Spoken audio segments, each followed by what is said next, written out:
Hello and welcome to Too Old and Too Slow, and in this episode I do something completely different. Followers of mine may have noticed that this year I have a slightly different helmet design. It's a tribute helmet to the racing driver and one of my local heroes, David Purley. He was born here in Bognor Regis in 1945 and died, very sadly, in the English Channel just off the coast here in 1985. David was born here in Bognor Regis in 1945. He was the only son of Charlie and Joyce Purley. Charlie was a man of little formal education. He began his business career buying and selling crates of fish, which he used to trundle around Bognor Regis on his bicycle. Eventually, he turned a backstreet electrical repair shop into the giant Leck refrigeration business, which David eventually became a director. Before he dedicated himself to motorsport, David, like me, was a graduate of Sandhurst and served in the British Army, becoming a member of the Parachute Regiment. He completed his parachute regiment training and then deployed to Aden, where he served with some distinction.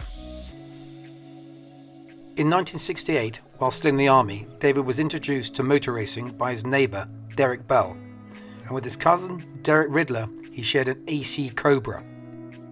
David soon transitioned into single-seaters and raced this Formula 3 car. He quickly established a name for himself as being fearless and talented, but, by his own admission, he lacked some mechanical sympathy at times. After some success in the early 1970s in Formula 2 and Formula Atlantic, David did a deal with March to compete in several Grand Prix in 1973. He qualified at Monaco and also at Silverstone, but his third Grand Prix was an event that really framed the rest of his life. During the race, David witnessed a horrifying crash. Fellow driver Roger Williamson's car had flipped over and caught fire.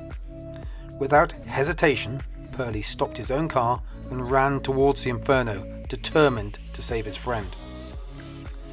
Braving the intense heat and flames, Purley fought to overturn the burning car, risking his own life. Despite his valiant efforts, tragically, Williamson could not be saved. Purley's actions that day were nothing short of heroic, earning him the George Medal for bravery.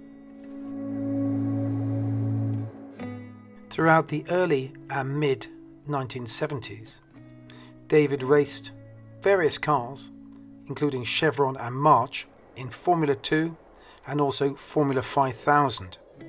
He had some success. Plans were made to move to Formula 1, and though the team was run on a tight budget, his Leck CRP1 finished 13th in Belgium, 14th in Sweden, and there was a 6th place finish in the Race of Champions.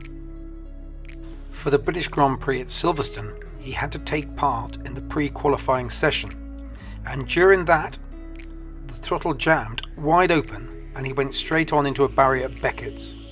The car folded around him and it stopped from 108 miles an hour in just 26 inches and suffered the deceleration which briefly touched 180 G. The impact stopped his heart, but a doctor revived him, and in shock he began to argue with his team manager about the cause of the accident. He was cut away from the car and driven by ambulance to a nearby hospital, though he was not expected to survive the 20-mile journey. At that time, the accident was considered the heaviest impact which any human had ever survived, and featured in the Guinness Book of World Records. After several years of painful operations, he did manage to walk again. He went on to race enduro motorcycles and competed in competitive aerobatics. Sadly, in July 1985, whilst in his plane, he was killed when a technical fault caused it to crash into the sea off the West Sussex coast. And here in West Sussex, between a Lidl and an Aldi, we find this unique and incredible tribute to David Purley. This striking monument features a steering wheel on top of a stone pillar, and an inscription that encapsulates his spirit and legacy. The memorial is not just a testament to Purley's racing career, but a powerful symbol of his bravery and character. The inscription reads, David Charles Purley, GM, 1945 to 1985. Gone now is your eager smile, high-held head and soldier's stride, etched for the skies by your elegant style, and this earth enriched by your pride. And we find ourselves here at David's final resting place, St Nicholas's Church in Itchenor.